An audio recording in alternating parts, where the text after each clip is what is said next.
Dawn's a New Day by Danielle Ackley-McPhail. I get knocked down, but I get up again. You're never gonna keep me down. Chumbawamba. Charlie didn't know where they came from, what they were. All that mattered was that her mama had held them dear. There were so many memories of her raising her hands, mere inches from the plastic-wrapped mounds of boxes, her expression filled with awe and fear and longing in equal measure. Beneath those, the barest flicker of hope, all but extinguished. These were remnants from a past Charlie had never seen, never touched. No one had touched them. That was the point, the thing that made them so precious. Part of her longed for these things, to open and explore those boxes and all they contained, driven by an insatiable curiosity. Part of her remained indifferent, not understanding the significance of those untouched objects. How could she? Charlie had never been a part of that world, the one that existed before it was found.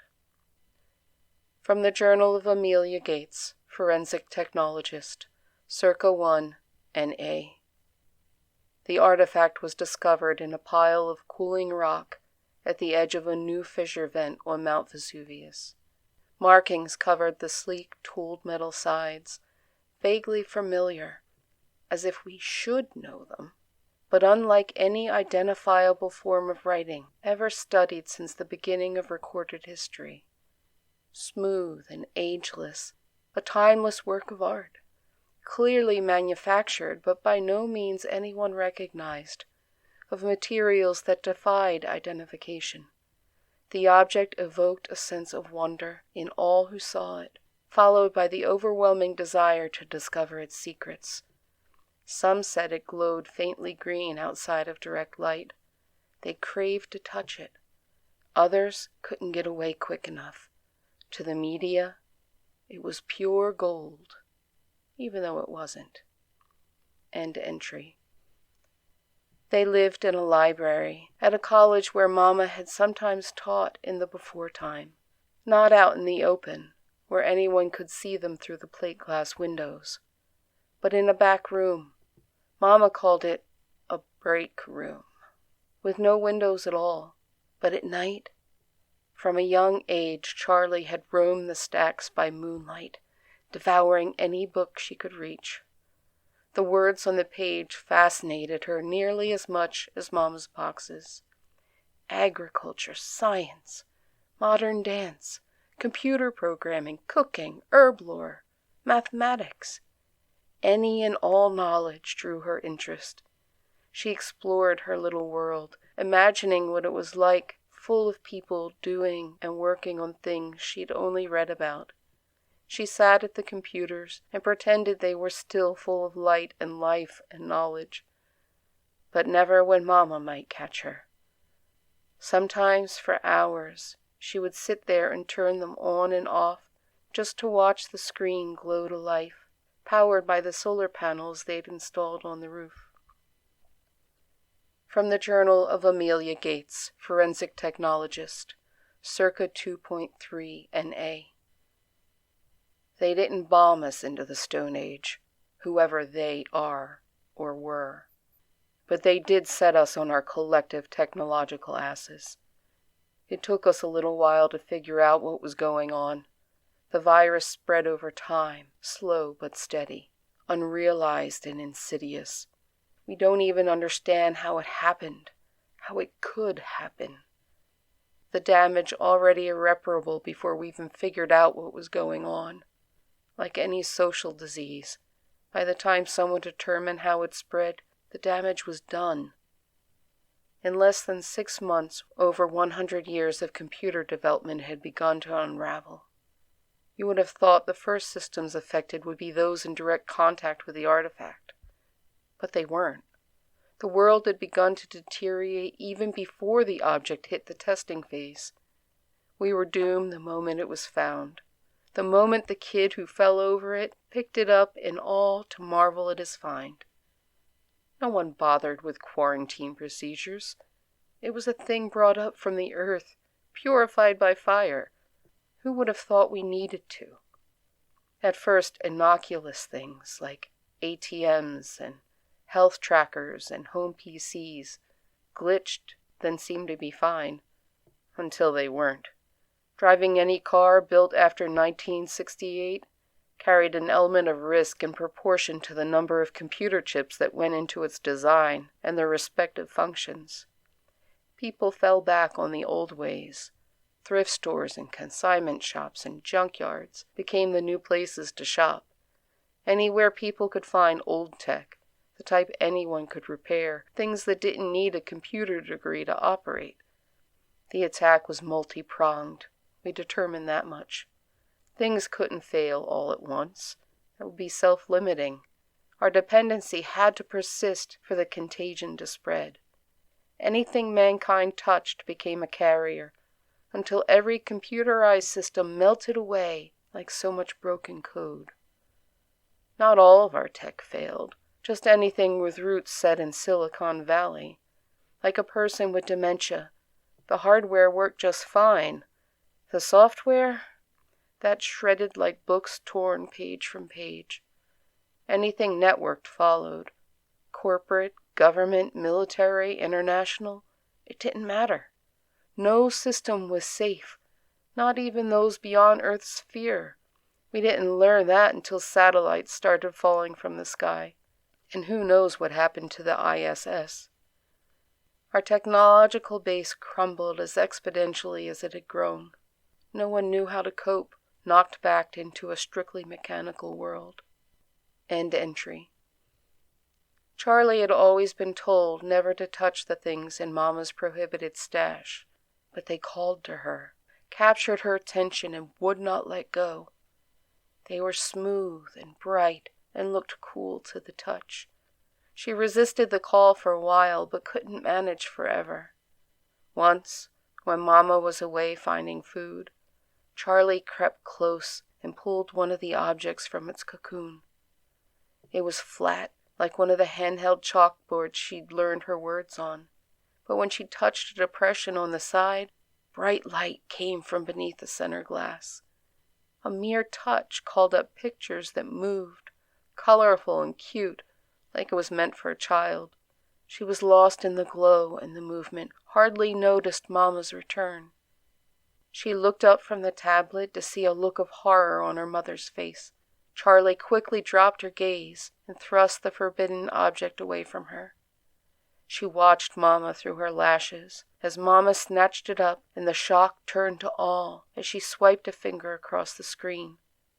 Within 10 minutes, the pictures had stuttered and gone dark, but Charlie would never forget the awe in Mama's expression, or how the ever-present flicker of hope had fanned higher.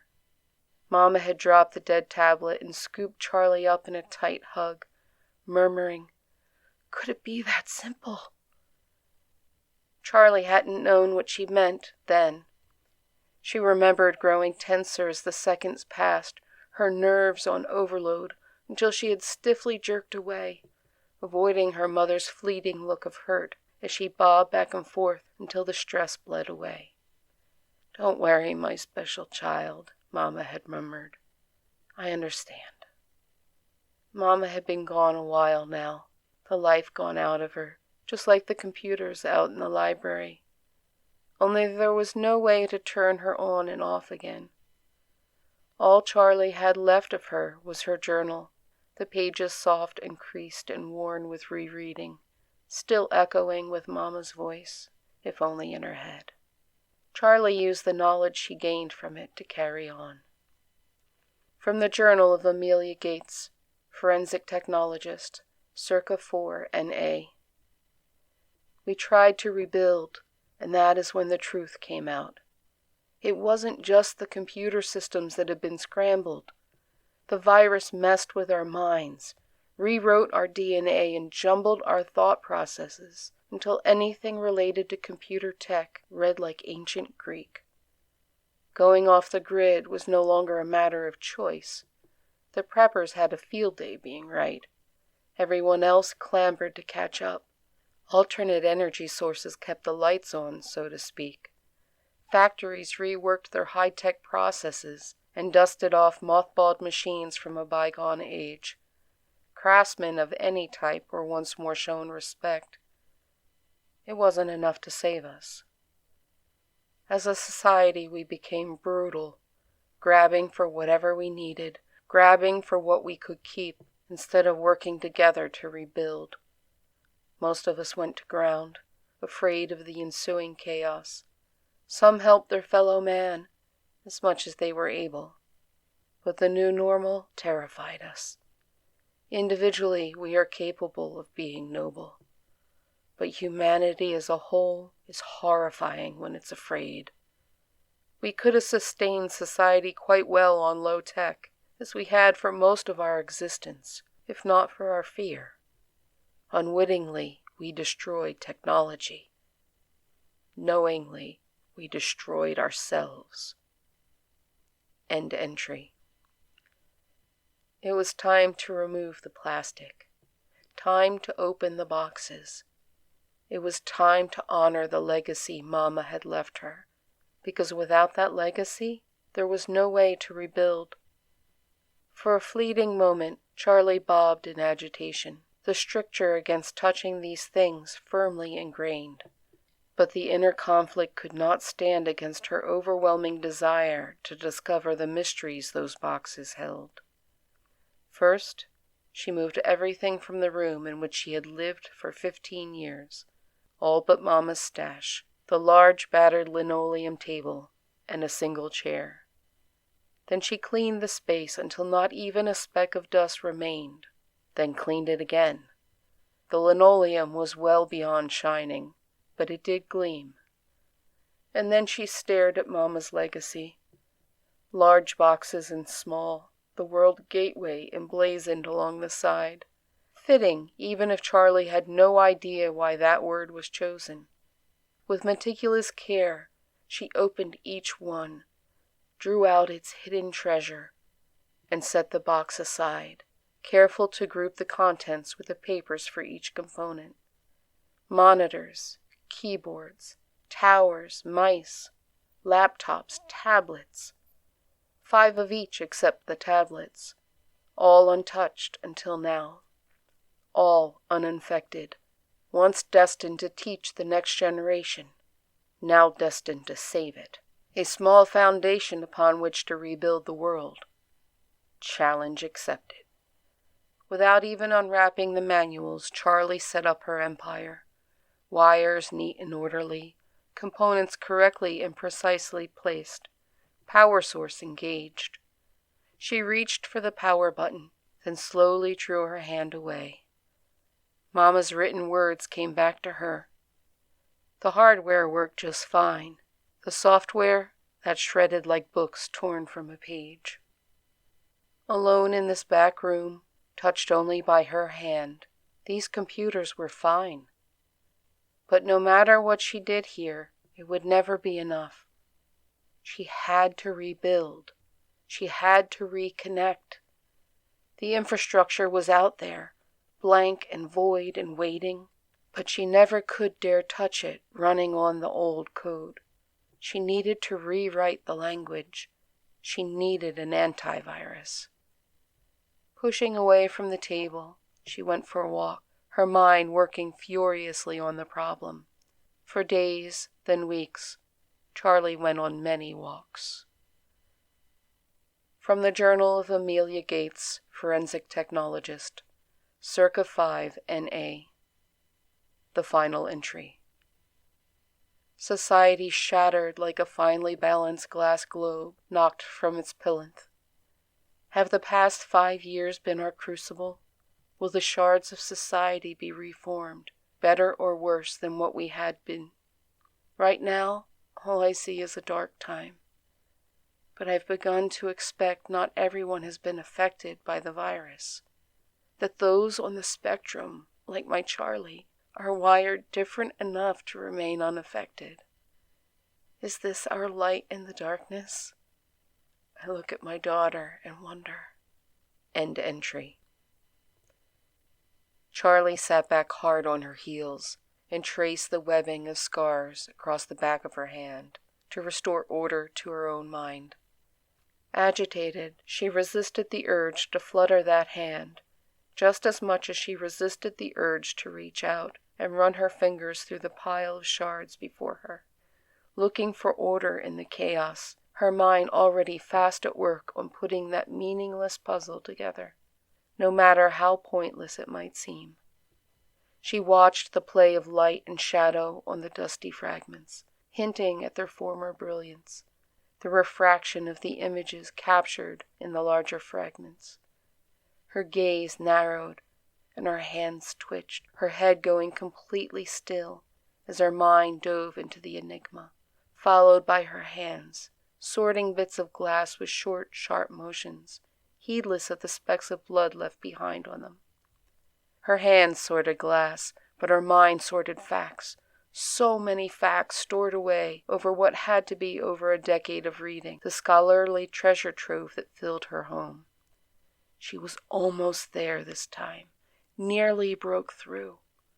Abruptly, she drew her hands back, her motions rigidly controlled as she rose to her feet and hurried to her hidden warren, seeking out the blank pages at the back of Amelia Gates' journal. Back to the pristine monitor and tower she dared not touch, unwrapped from its plastic, impatiently waiting for the dawning of a new day, the dawning of a new way. It was here. She had it. The start of a new way of thinking. A way out of the darkness. A way back up to the stars. And Mama, so help her, when she got there, she was going to make the race responsible pay.